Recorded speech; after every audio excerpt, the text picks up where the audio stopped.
Hey everyone, in this video I'll show you how to use Beago AI.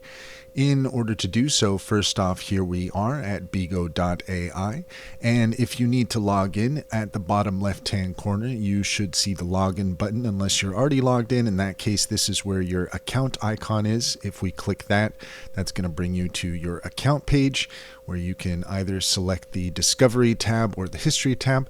Let's go ahead and take a quick look at the Discovery tab.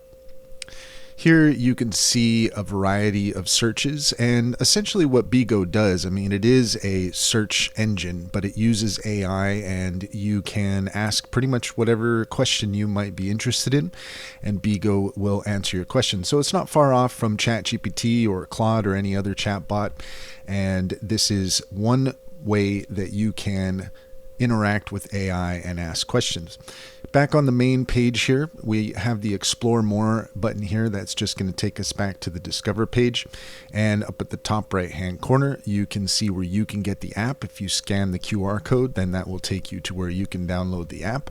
And let's just go ahead and jump right into it. So here, if you click on what would you like to know, Beago is going to offer you a variety of searches that you can take a look at.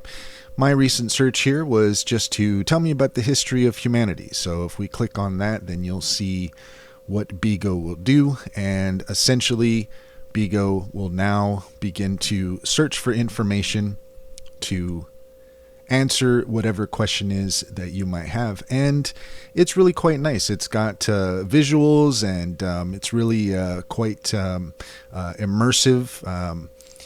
Some of the other chatbots, they might not necessarily give you images like this right off the bat unless you ask. But as far as Beago goes, it is a great place to go and ask questions, whatever it is that you might be interested in.